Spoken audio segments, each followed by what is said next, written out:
Hello, today is April 19th, 2022. My name is Tania Robles, and for the University Library Special Collections and Archives of the University of Texas, Rio Grande Valley, hereafter abbreviated as UTRGV. This project is in partnership with the Voces Oral History Center at the University of Texas at Austin. Please know, Ms. Salinas, that this interview will be placed in the University Library Special Collections and Archives at UTRGV and shared with the Voces Oral History Center at the University of Texas at Austin.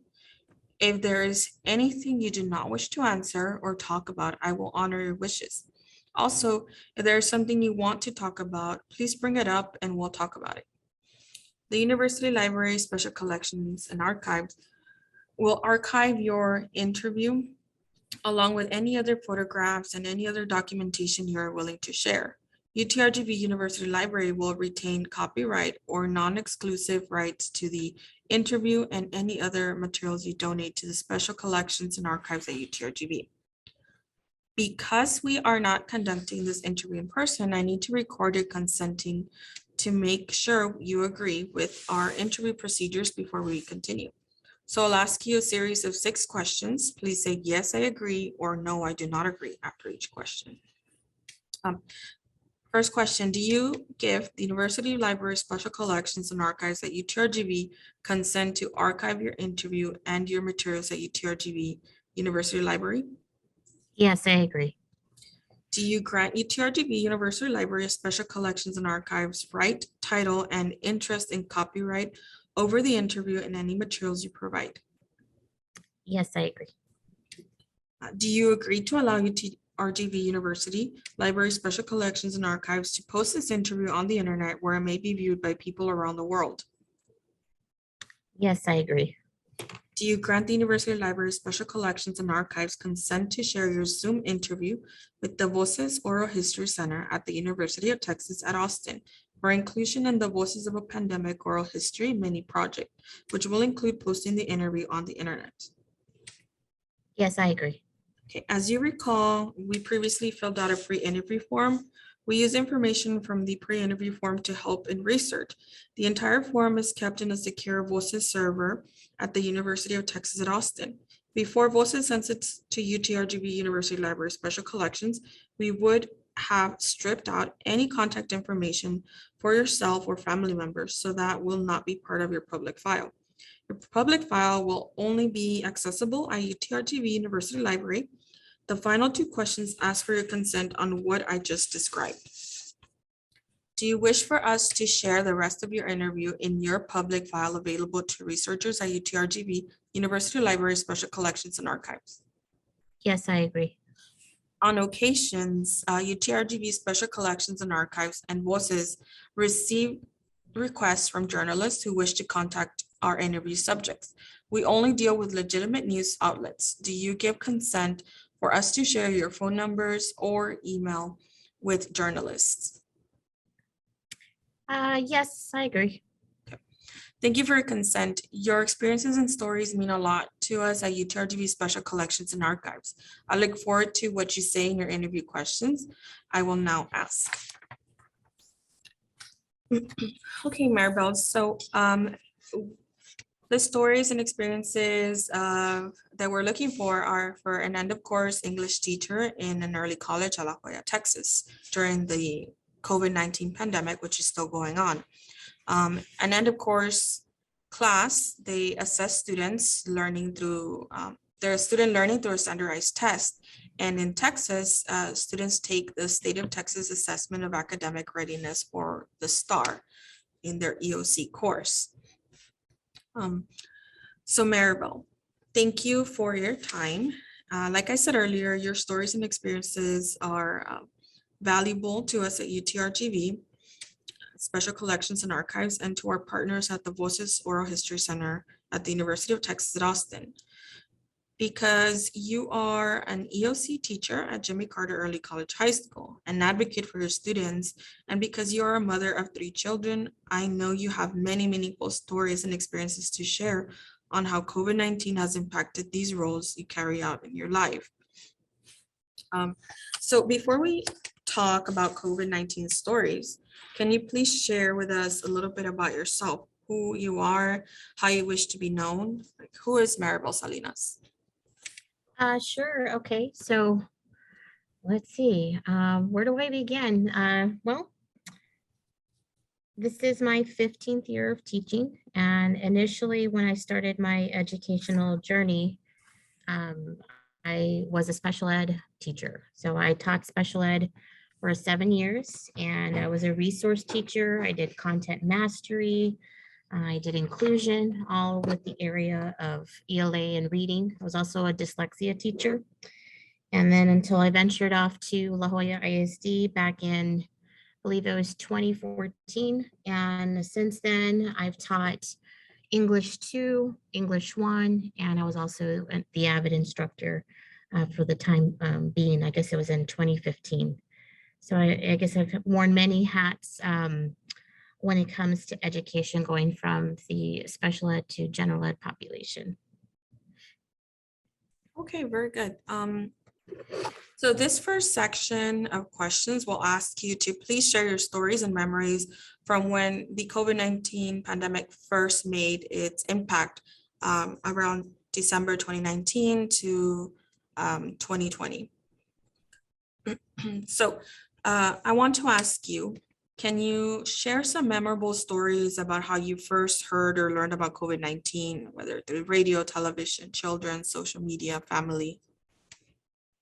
Yes, in fact, I remember this time period because I had just delivered my daughter in December 2019. Unfortunately, I had to be readmitted to the hospital because I was suffering from postpartum preeclampsia. So as I was laying in my hospital bed, I remember there wasn't much for me to do, and I would watch television. And so the news stories were coming out of China as far as bits and pieces of what was happening as far as the beginning of the pandemic. I was like, oh man, luckily, that's not happening here. And unbeknownst to the entire rest of the world, and, a few months later, we were experiencing the same thing. Mhm. Great. And what were some of the early reports or rumors about COVID-19 that you remember back in around that time?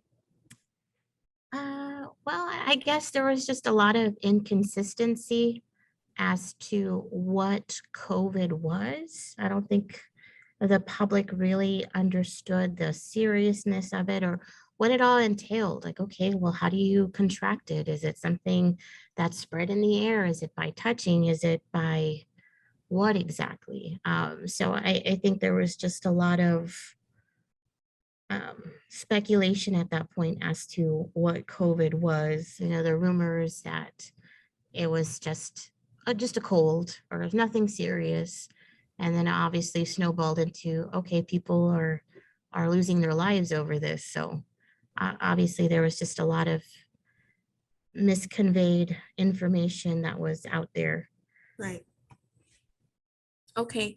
And at what point did you realize that the pandemic was a serious life-altering event?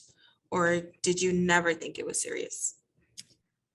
No, I knew that the rate that it was spreading, how quickly, like I said, sitting in my hospital room in December of 2019 to fast forwarding to March of 2020, and how quickly, you're in China to this is happening in the Rio Grande Valley. And then I think it really started to become unsettling when people were getting very ill, people were dying, losing their lives. The shutdown, obviously, was like, okay, this is something that's of serious matters here if you're shutting down the function of society. Yeah. Um, and you're a teacher, and so during this time, you were also ordered to work from home and stay at home, um, not just by the district, but by the state. Do you remember what it was like to stay at home during 2020? And do you have any stories from this time you can share? Oh, yeah. Well, I mean, it was definitely stressful. And I know you mentioned this at the beginning where I have three little ones. At the time, I had a 7, 4, and a 1-year-old, or less than 1-year-old.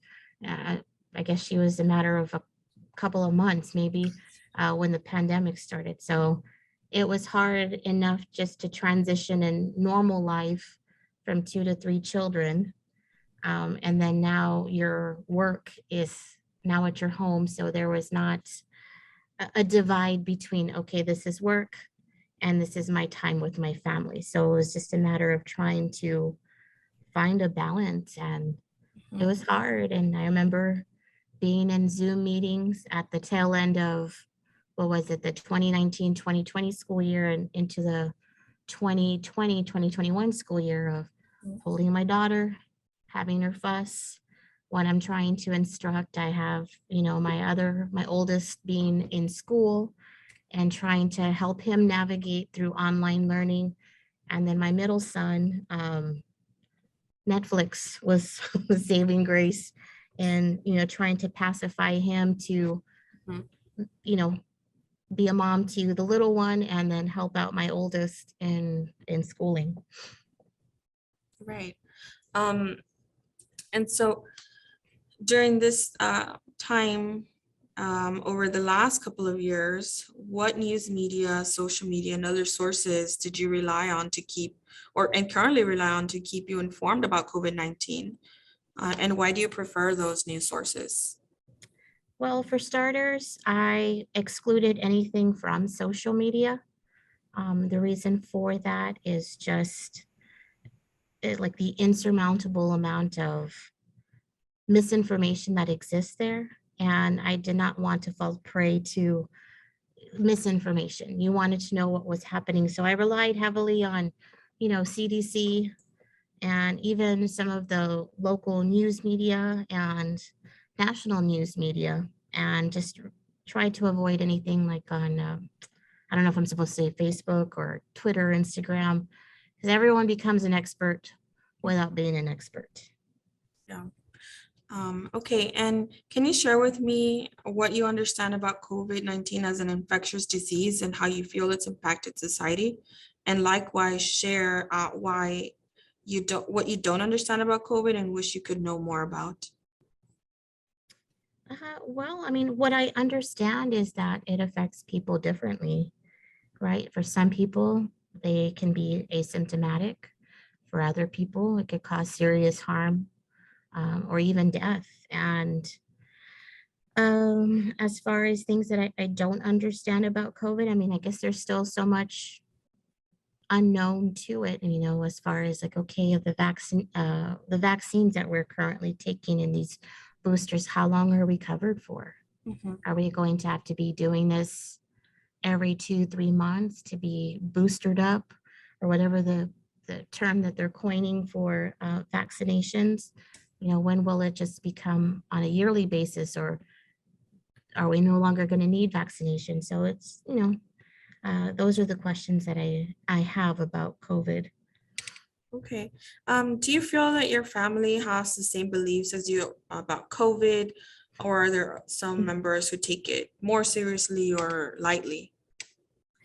I want to say that, as far as our immediate family is concerned, everyone is in the same mindset of believing that this was in fact serious, and, making sure we took necessary precautions, because there are members in the family that are, I guess, more sensitive as to uh, illness is concerned, and, making sure that we all do our part to take care of them and take care of ourselves.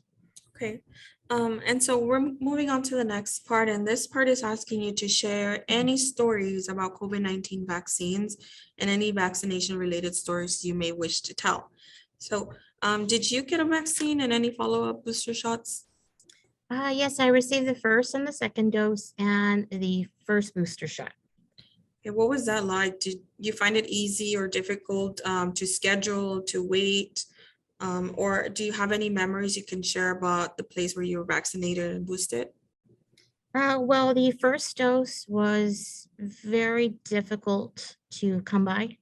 It was just a matter of really winning the lottery and having to register online and, missing it by a few seconds and, appointments running out. I was willing at one point to drive 5 hours to go get vaccinated for the first dose. And fortunately, Utrgv saved me because I think I had received the email probably within 5-10 minutes when I was trying to confirm the other appointment. So I was fortunate in that sense, but there was a very long line at Utrgv, but I think, the process that they had set up, it went by rather quickly. So it wasn't too much of I was waiting for several hours like some people unfortunately had to. Okay, so the next questions, Marybelle, are going to ask you about how COVID-19 has impacted your life in the way of your career and your family. So you did share with me in your pre-interview that you do have the three kids, and how one is a baby, right? So has COVID-19 impacted your family life in terms of the way you interact with one another? And can you share with me some of those stories and examples of how you and your family have adapted to family interactions? Yeah, the top priority is, of course, assuring that my children were going to be okay and keeping them healthy. It's one thing as an adult to become ill, but with your kids, they're your world. And, I wanted to do anything and everything to protect them. So, of course, any outings that we had, we always made sure that we were masked, or, Target drive up became my new best friend. And same thing with curbside. Anything curbside, I was there just to avoid any, large gatherings or being around people when we didn't necessarily need to be around people. Because at that point, before COVID, was the flu season, and then having a newborn child that's not able to have a vaccine to help them in the event that they get the flu, I was already being very cautious in that sense. So, having young kids, having to explain to them what was going on and something that they would be able to understand without any form of panic. That was challenging, but we just said, okay, we want to make sure that we stay healthy, so we're not going to go anywhere where we have to wear masks. But at that point in time, we were just staying home, and really, I think it slowed the pace down for us, and we were actually able to grow closer as a family, because before it was just, okay, grab and go. Everyone's going to work and school or daycare, and then now we were being forced to actually get to know each other a little too well in some cases. Yeah. Okay, so you did mention giving birth and having a baby in early 2020. How did you manage to work from home with a new baby, and how did you feel after you having to go back in person again?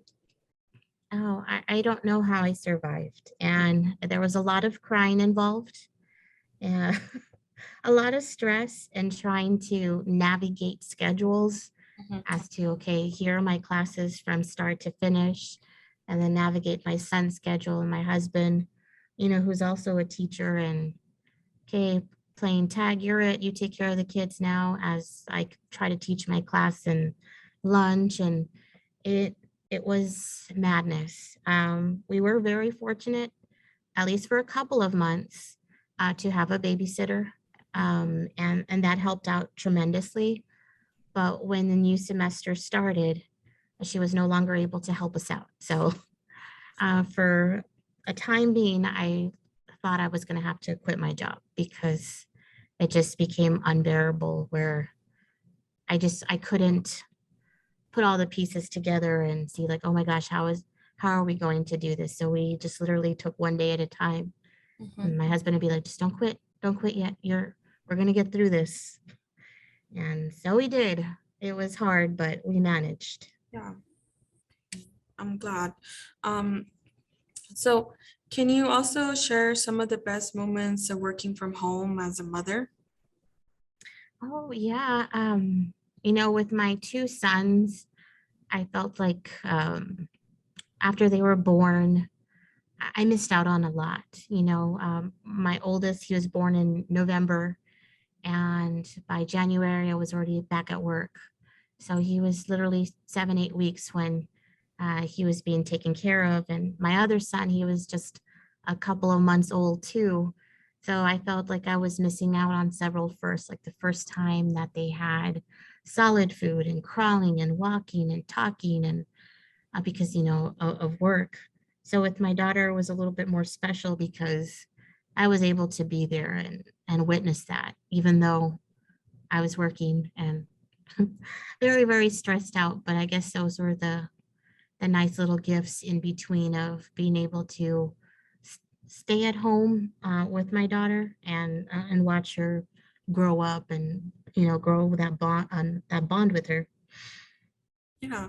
Okay. And on that note, how do you think your children were impacted by COVID?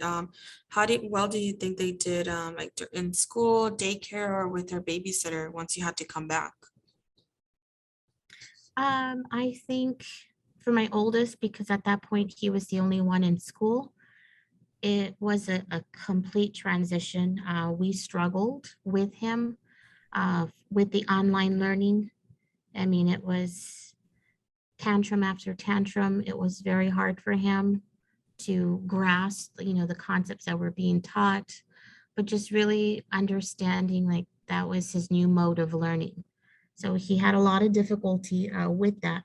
And when we transitioned back into in-person learning, he loved it. We saw that he was happy, even though he was wearing a mask. He couldn't be near his teacher, and you had the plexiglass dividers, um, but he much rather be in a school setting, knowing that at least his teacher is just a few feet away, as opposed to the computer and glitches with the internet and not knowing where to click on a button. At least he had more help there. Yeah. And like with being a mom of a newborn again, in what ways did your spouse support you during the pandemic? Well, we try to juggle the kids as far as, okay, well, you make sure that he logs into his classes while I put on Bluey in the other room for our 3-year-old at the time. And then, okay, well, I'll feed the baby, but then you're going to have to go and change her. And so just really trying to come up with a schedule that made sense for both of us. Well, for all of us, really. And how do you think your spouse was affected by the COVID-19 pandemic? I know he is also a teacher, you mentioned. Mm-hmm.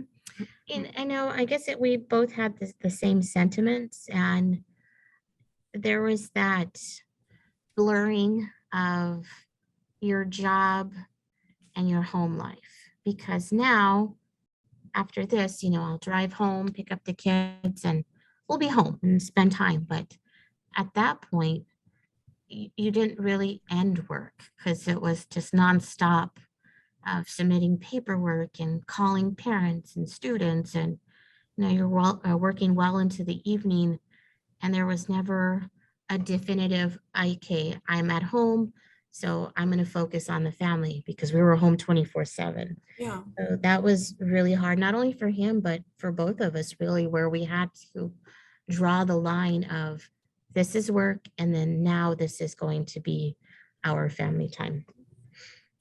Okay, and you also mentioned that you began your master's degree in criminal justice at Utrgv a few months before, actually during the pandemic. And how were your online classes while working from home and having to do your homework or assignments? And in which ways did you have to adjust maybe your studying or learning? Oh, yeah.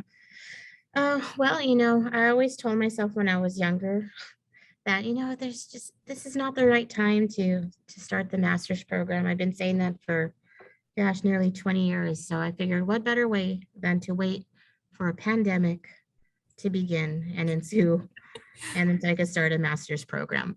But it's getting done. I started summer of 2021, and it's 100% online, which has helped me out tremendously. I don't have to worry about driving to the campus. some really great professors that are flexible and with assignments and whatnot.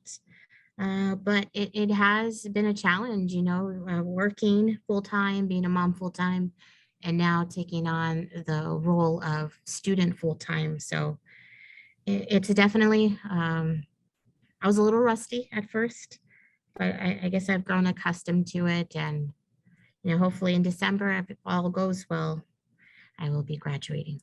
Hey, that's awesome. Congrats. Um, so now we're going to move on to the next set of questions, which are going to discuss on your experiences with learning new technology to use first is distance learning, and now when you're back in person to teaching. Mhm. So to get some background on teaching, right? Can you recall how your job immediately changed after transitioning to working from home? And then once again, when you had to transition to being in person? Okay, so in other words, talking about before and after the Yes. pandemic? Okay. Right. Well, before the pandemic, well, it was there was a lot of transitions that year because I had transitioned from being on FMLA, from being out with my pregnancy and returning back. And then a month later, the pandemic started and having to transition to online learning, but had no idea what online learning was. I'm like, well, you just post everything on Google Classroom and you hope for the best. So I had zero knowledge on what to expect Mhm. when it came to that. Like, everyone just kept throwing out, well, it's online learning. I'm like, okay, well, I know there's programs that exist where before the pandemic, kids were able to do online learning. I'm like, how bad can it be? Yeah. Unbeknownst to me, it was bad. But now that we're back in the classroom, still integrating technology, but at least we can scale back a little bit and, revert back to some of the human components of being able to work in groups comfortably. Paper is great. It was great not having to deal with so much paper, but just finding a balance between both because yes, there's so many great online teaching tools, but there's, so many other tools that don't involve a computer that are equally as important. Mhm. That it's a matter of finding a balance of both and just really starting over again. I felt like a first year teacher at the start of the pandemic, and even this year, it's trying to navigate through a post-pandemic classroom of, okay, well, how is this going to work with kids that have lost so much in their learning and I'm supposed to catch them up Yeah. and all they know are their computers and their phones. How do I get them to interact with me? And so those have been some of the challenges of working post and pre. Yeah. So can you share, the technology that your school or school district supported you with by providing, or maybe that some of the trainings you attended? Yeah, and I think the one technology that was really helpful, and that's the one thing that I will say about La Jolla ISD, that um, they provided so many great tools and resources for us, but sometimes it was just a little overwhelming because there's so much. And, not being a technology guru, it's just really sitting down and having to learn the technology, but not having the time to learn it. But, Pear Deck, even though I'm sure the kids grew tired of Pear Deck, that was very helpful. Just reacquainting myself with Google Slides, the things that we take for granted on a daily basis, right?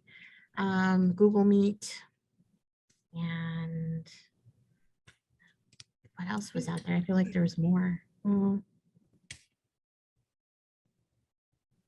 can't think. It's okay.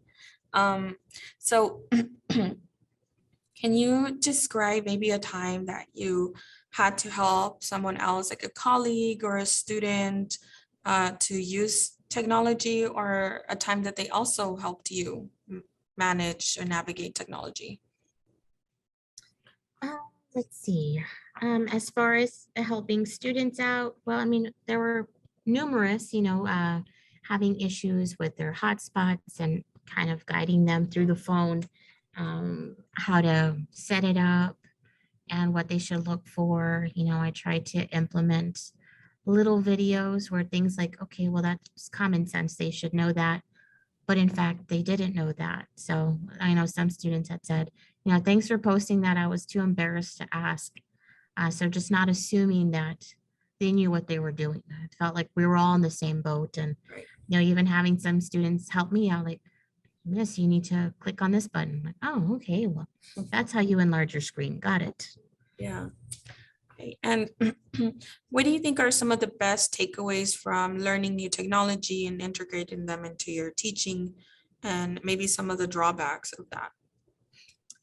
Some of the positive aspects of technology are, you know, all the resources that are available that help students, learn in various modes. So that's great for differentiated instruction, um, for organization, where they could go back and review. I mean, they are very technology savvy, and sometimes we underestimate how advanced their skills are. Would that help them with their typing, and also understanding that they may not be the fastest typists, I guess you can say. Um, but some of the drawbacks is not being 100% reliant on technology, that it's okay to not use a computer once in a while. Right. Okay, so now we're going to move on to the next set of questions, which are going to discuss the focus, or they focus on your experiences as an end of course English teacher, a teacher who helps students pass that end of course assessment called the STAR in Texas. You were speaking earlier of how long you've been employed at La Jolla ISD since 2014, and the many hats you wore as a teacher. But in your experience, how are the pandemic school years different from previous school years in regards to EOC, or end of course? Oh, well, they were definitely the most challenging. At least in the 2019-2020 school year, the state waived the exams, and I applaud them for doing so. But we were not as fortunate last year, when we were 100% remote. And I feel that it was a challenge. It was a challenge for the students because, the pandemic affected each student and teacher, I guess you can say, differently. Some in positive ways, many in negative ways, actually. And so it was hard for them to log into sessions, to watch the videos, and to really participate in the lesson. And that was one of the biggest challenges to overcome last year of how do we get them? How do I gauge where they're at and where we need to go in order for them to be successful Right. on the state exam? Okay, and on that note, like you were mentioning earlier, that in the 2020 and 2019 school year, the TEA, which is Texas Educational Agency, did cancel the STAR test. What were your reactions to that, and how did your students react?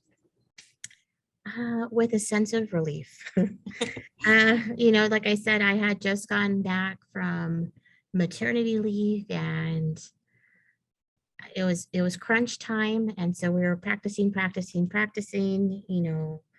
for the assessment, and reviewing really.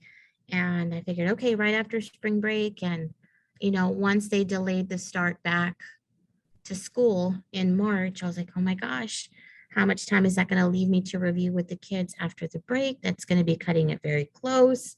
our test is right around the corner. And even the students were kind of panicking too. So once we, heard that announcement, I think there was a sigh or a sense of relief on both ends. We're like, okay, that's one less thing that we have to worry about with everything that was going on. And once they reinstated the assessment in the 2021 school year, what was your reaction? There's one filled with many expletives. No, uh, disappointment really, that I don't know if TEA or whoever didn't acknowledge the challenges that teachers and students were facing, and with everything that was going on with, the number of cases that we had, with the number of deaths and how that was affecting our community, that was just kind of put on the back burner. And it's like, okay, we want to gauge how the students are doing. I'm like, well, you don't need to spend millions of dollars. I can tell you for free on how it's affecting them and how they're going to perform. So, Yeah, okay. Did you feel any different pressures this year or these few years during the COVID-19 pandemic to teach and be an EOC teacher than previous years? oh yeah. Um, uh, Last year in particular, when we did find out that the assessment was going to happen, I think a lot of the students at the end were just banking and praying and whatever else, they were doing in hopes that it would be canceled again. But, I told them like, look, we can't rely on wishful thinking. We have to continue, and we're going to move on with the course, and we're going to review for this. And, it was disappointing, but, I did what I could do, given the circumstances. And so we just had to move forward. Right. And did you feel supported by your employer, your coworkers during this time? Yes, I did. I felt that I had all the resources available, and, and my ninth grade counterparts last year, experiencing the same amount of stress and the responsibility of, okay, having the students test. We had more of a challenging group, because many of them were not logging in like they needed to be. So a lot of the times it was just spent on having to call parents and call students and begging and pleading, really, just to get them to log in or to watch the video lessons of the day or the week. Um, so there was a lot of immense pressure Mhm. there in Yeah. getting that done. Mhm. Okay, so now we're going to move on to the last section of questions, which ask you to share stories you have about the pandemic and the response by local, state, and national elected officials. Feel free to respond or pass on any of the questions. Do you feel satisfied with the local response to COVID-19 in Hidalgo County over these last 2 years? Yeah, I mean, of course, there are going to be people that say, oh, they didn't do this, that, or the other. But when you don't have much information yourself, then, I think they did the best that they could in Mhm. providing information to the public. And so there's always going to be people that are either content or dissatisfied. Right, yeah. And are you satisfied with the state response to COVID-19 led by Governor Greg Abbott over these last couple of years? I guess there are some facets of it that I am satisfied with, and then there are others that I'm not. Um, the masking being one, and the big debate is, no, it's infringing on my rights, and but when you think about it, it's like, okay, well, I think compassion and being a good human to other people, the humanity aspect, I think, outweighs everything else. True. Okay. And how do you feel about the national response to COVID led by President Trump in the 2020 year?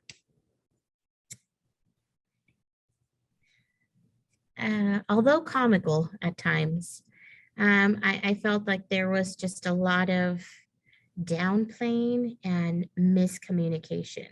And I think as a result of that, because there was such a political influence on this, that overtook the science aspect of what was happening. Like, you can't negate science, but because politics somehow got involved in all of this as far as the pandemic is concerned, so people started following the political aspect as opposed to, look, this is what science is saying, this is what COVID does to you. And, trying to delineate between the two has been a challenge. So I would say that I haven't been necessarily the most satisfied with the response. Right. And on that same note, how do you feel about the response led by President Biden from 2021 to the present? Well, if I'm going to be completely honest, I don't know if I'm too content with him either. As far as the response, I think there's, let's see, what's the word I'm looking for? Or how can I say this?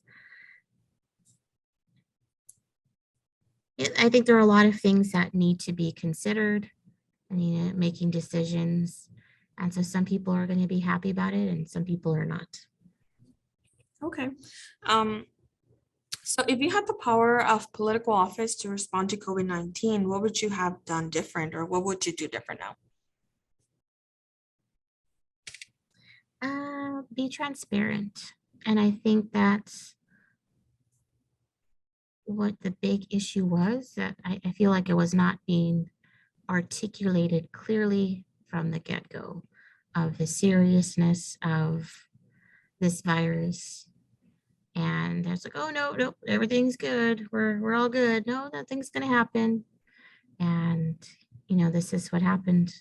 How many millions of people have contracted the virus? How many thousands of people have died as a result? So I think things could have been handled differently. Transparency. Okay. So this is a special year in our national democracy because it's a midterm election voting year. Do you plan to vote? If so, is the issue of COVID-19 going to factor into your vote? I don't know if it's going to factor in to my vote, but when you're looking at this from the local and state level, as far as politics are concerned, I think other issues are more pressing at the time, as far as the handling of COVID. Okay. So is there anything else you would like to share with me about your experiences with COVID that I didn't ask about? The only thing that I can think about is that I would never, ever want to teach remotely ever again. Okay. And what impact or purpose do you hope your story may have on listeners of the Voices of a Pandemic digital archives?